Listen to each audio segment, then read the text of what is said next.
iron hand. So he beats them at the slightest provocation. At one time, he mercilessly beats his own wife, of course, after the death of his male child. And again, maybe the question would have been if this child who died was a female, probably the story was going to be different altogether. And then you have Taju, the driver to Babasegi, who also senselessly slaps his wife almost at the slightest provocation. And he seems to revel so much into doing such an abominous act. And so we're also told that there is a male senator who slaps a female colleague. You can imagine a male senator. I'm very sure my senior friend, Scott, knows senators. So a senator in Uganda, it could be the equivalent of a member of parliament or even a minister. So be a melon slaps and he seems to joke over it and it doesn't seem to arise so much uproar and so on and so forth. It's like beating a woman in this particular society is seen as something that is very common and shouldn't send any shock waves to anyone. And of course, we also find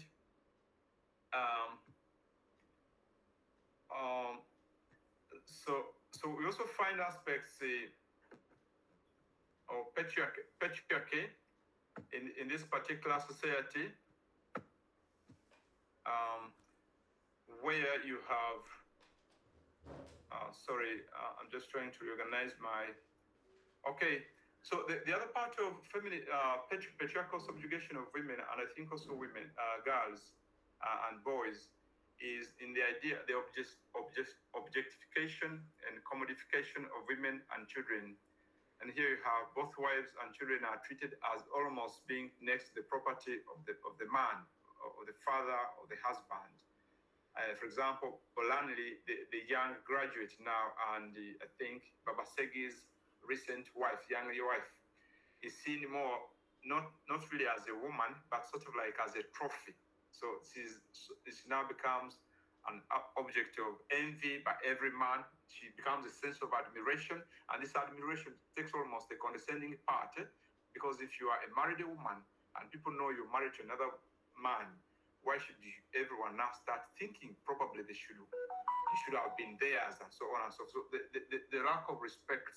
So women are only treated as commodities and objects, and women also are reduced to mere reproductive gadgets and domestic servants for the best interest of the man in this home. So a woman is simply a common other. The norm, I think, like Simon de Beauvoir would say, is the man. So the woman here in this particular patriarchal society is projected, the woman is going to be important, and in quotes, in as much as how she's going to engage in acts of production and also as a domestic servant, of course, from where she doesn't get any respect. So there is the respect or status earned through childbearing and the implication on those who do not have children. Now, the problem, as we're going to find, is that Bolanli is unable to have a child. And even when it is later revealed that it is the problem of the man, the blame, of course, is on the man, the woman.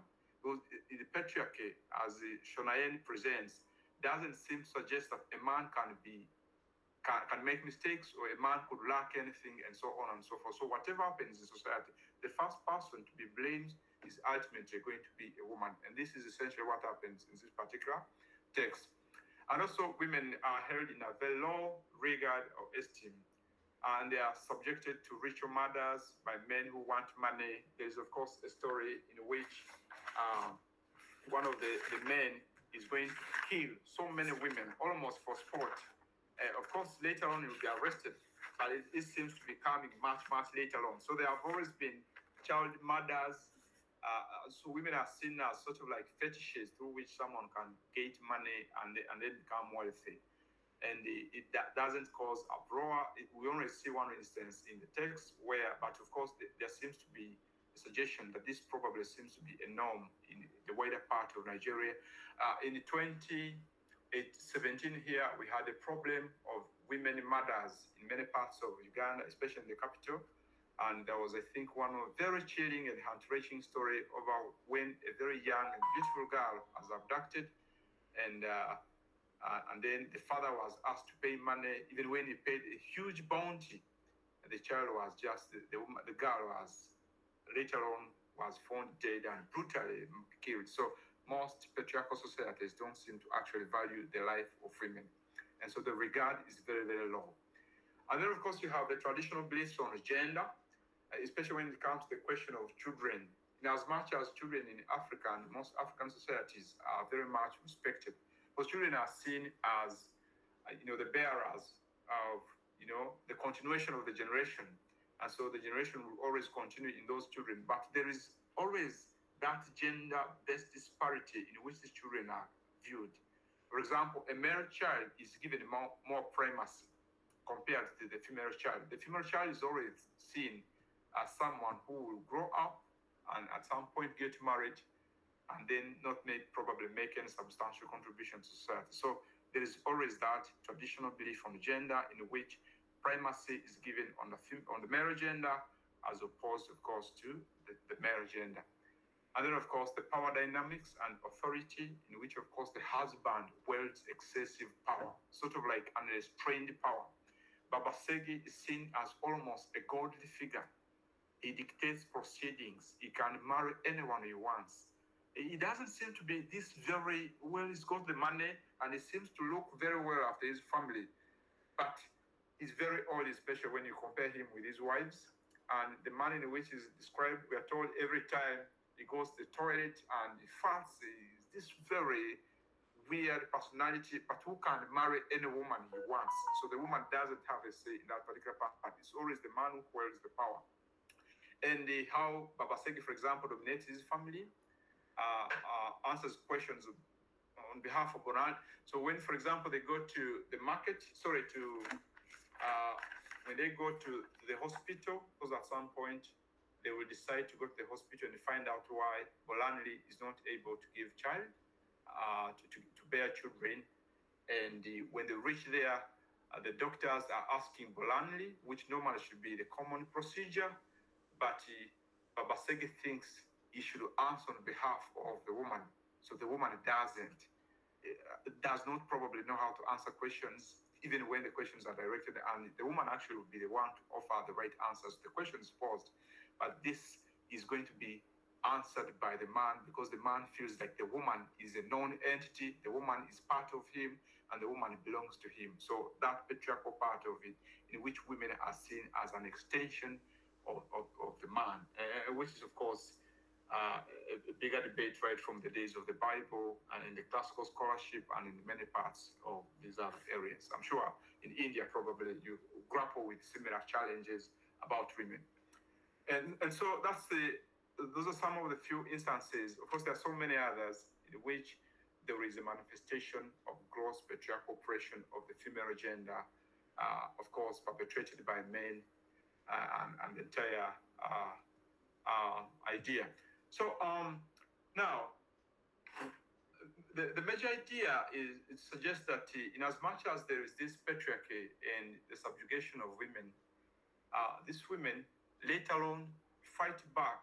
So there is some bit of agency in which they decide now enough is too much. And this is done whether consciously or subconsciously they engage in acts that ultimately now bring the whole concept of this exploitative patriarchal system come tumbling down. So the subversion or overthrow of patriarchy, how does it fall? How does it go tumbling down?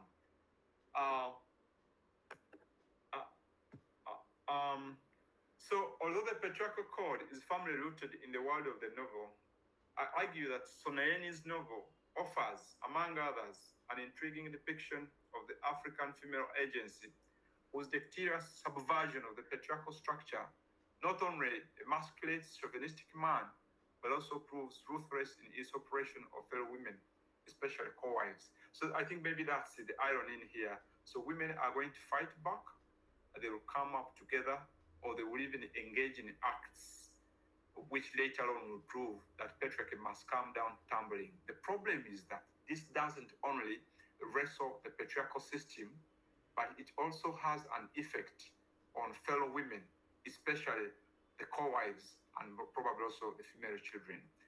And I'm using the phrase the downfall or overthrow of patriarchy to basically mean the various instances in the novel in which patriarchal man can no longer act as he desires without accruing serious reproach or consequences.